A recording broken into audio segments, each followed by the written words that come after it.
నేను అడిగేది ఏంటంటే ఎక్కడుంది అది అంటున్నా, లేదని ఎక్కడుంది చెప్పు. ఐఎమ్ ఆస్కింగ్ స్ట్రైట్ క్వశ్చన్, ఎక్కడుంది? నీకు రహస్యంగా ఏమన్నా చెప్పారా? రాత్రి కల వచ్చిందా నీకు? నువ్వు నమ్ముకున్న దేవుడు చెప్పాడా?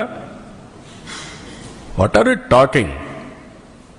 కాబట్టి మర్యాదగా చెప్తే వినాలి, అంతేగాని నేను నా ఇష్ట ప్రకారం ఆర్గ్యూ చేస్తాను అడ్డదుడ్డంగా అంటే కుదరదు. అవన్నీ all documents I'm placing before public. రేపు చార్జ్ షీట్ వస్తాను, అవి కూడా పెడతా.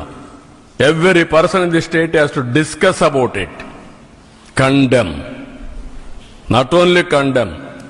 ఇలాంటి వాళ్ళు మాత్రం క్షమించరాని నేరం, మహాపాపం వీళ్ళు చేశారు. ఆ మహాపాపం చేసిన వ్యక్తుల్ని పనిష్ చేసే బాధ్యత అందరిపైన ఉంది.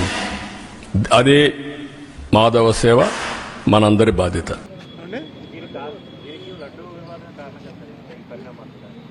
లడ్డు వివాదమే నేను ఇప్పుడు వచ్చే ముందే చూశాను.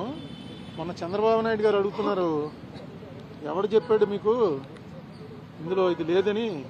ఇది కొవ్వు, పంది కొవ్వు, గొడ్డు కొవ్వు ఇవి లేవని ఎవరు చెప్పారు మీకు అని ఒక మీ విలేకరి మీద ఆయన కొంచెం రైజ్ అయ్యి మాట్లాడారు. ఎవరు చెప్పారు? ఎక్కడ చెప్పారు? నీకు కల వచ్చిందా అని అన్నారు కాదు. ఇదిగో వాళ్ళు వేసినటువంటి సిట్ రిపోర్ట్లో 20వ పేజీలో ఏమైనా ఎంత క్లియర్గా ఉంటే ఎందుచేత చంద్రబాబు నాయుడు గారికి వాళ్ళు ఇచ్చే ఫీడింగ్ సరిగ్గా ఇవ్వలేదో నాకు అర్థం లేదు.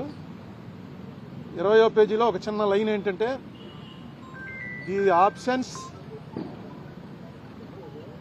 absence of cholesterol in the samples also suggests that the chances for presence of tallow, lard and fish oil are very low.